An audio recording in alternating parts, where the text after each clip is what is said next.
Hello and welcome. These are horse racing selections for Sunday, the 17th of December. I am Flat Cap Callum and I'm hoping you are all very, very well.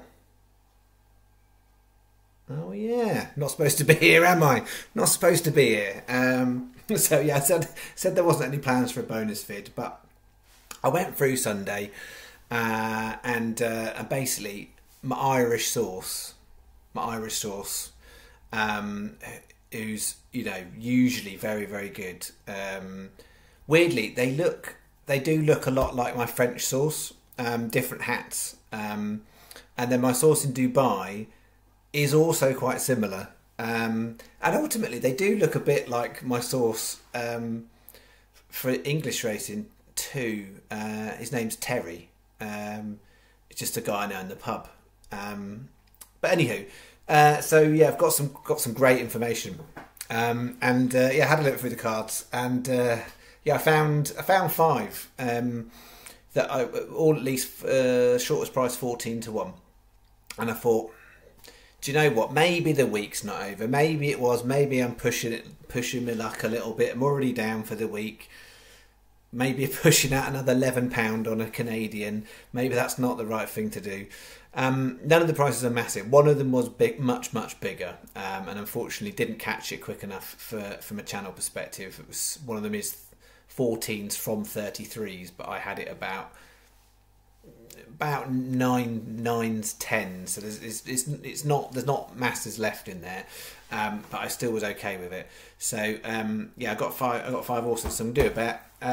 So quick bonus vid. So the rundown from Saturday was 23 on 20.44 back, a loss of 252, an improvement on Friday, but not a profit. But it was for some. So we started off no good. I mean, Drimsbury Lad ran slightly better than a 41 shot should do. That got well backed in, but was awful. And that one drifted and pulled up early doors. I mean, yeah. That wasn't a great start. Dicky Bird did run a nice race from the front, and only the Gordon Elliott at Newcastle Flat. I mean, you don't see that very often. That was the only one that beat it. So second, it was good, but only a little bit back on the single. Then we went into this bet. That horse was backed into 12s, but wasn't good enough. Elvis Mail. To be fair, I think it got a little bit impeded by some fallers when it was sort of getting into rhythm. So I'm not going to sit here and say it would have framed necessarily, but I think it would have looked a lot better on paper. Geronimo went and won nicely. 14 to 1 was the SP, and then Leicester Park was disappointing. So we had a win single on its own on that one. That's right, yeah. So nothing back on that. Is that right? Hang on. I mean, bear with me if I missed something there. No, that is right, isn't it? That is right, yeah. That is right. Yeah. And then the last bet, we had actually some stuff going on there. So we had a place for quite a few bookies. It was a place for Sky 365, Paddy, Betfred and Unibet, something like that. It's about 5 or 6 bookies paid it out. I've written it in the comments of the previous video. Crafter, that was the one. So when I did the vid, it was 16s was the fair price, 25s in places. But then, yeah, lo and behold, I didn't even clock this, but there's a few people reporting in they got 50 to 1 around the 10:30 mark Saturday morning, both with Sky and Hills in shop. I've heard reports of 50 to 1. So if you got that after it was then backed into 8 to 1, brilliant. It was a 15p rule for them and me, but yeah, I mean, it was sort of hanging out the back of the race a little bit and then swooped down. It clearly was well thought of for today, so backed well in. And if you've got 50 to 1 on that, brilliant, well done. And then I spelt that one wrong. Thanks for Tom for pointing out. It was Maysan, not Mayan. It was the third best of the 3-year-olds. Basically, it was 33rd. Needed top 2 for the 5-runner race, and then Harbour Vision ran a poor one. So we got a bit back there. So 23 on, £20.44 back.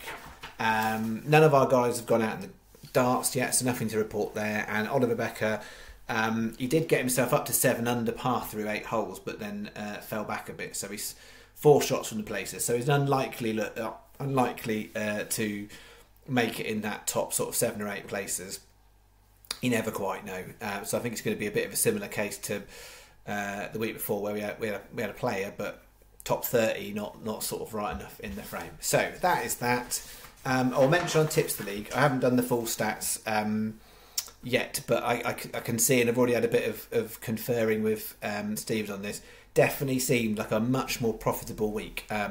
A lot more people made profit than any of the last few weeks, definitely.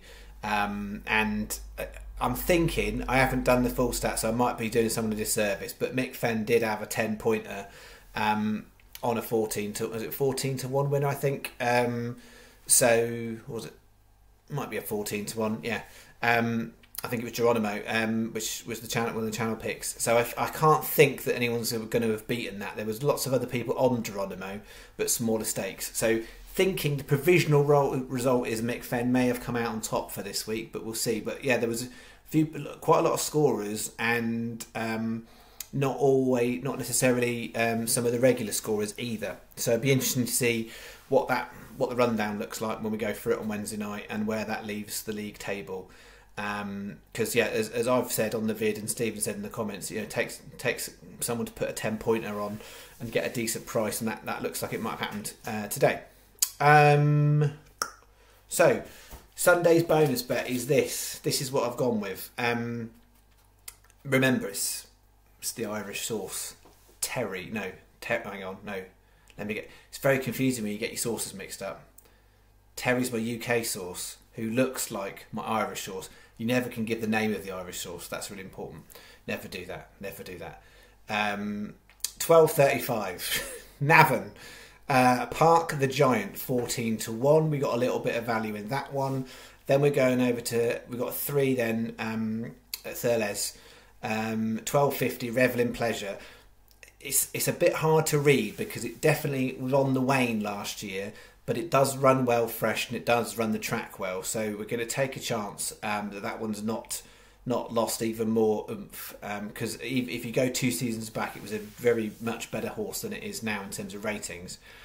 Then we're going to go 125 Thurles, Mrs. Beaton, which I'm pretty sure we've taken before at a nice enough price. It's a very tight race, that. The betting doesn't suggest that, but that is a tight race, I think. And 20 to 1 doesn't do that horse justice. It should really, in my book, be about 10s. And then the 235 Thurles, Big Island, that's the handicap where currently we're 5 places on some bookies, but not all. It's a nice structured race because the favourite's fairly short on that. Those races, very, very rarely will you actually get the full complement running. So we're assuming they're going to go down to 4 places, but there are some bookies paying 5. And then 245, that's the one, the only UK one, the Electrician, 33s when it opened.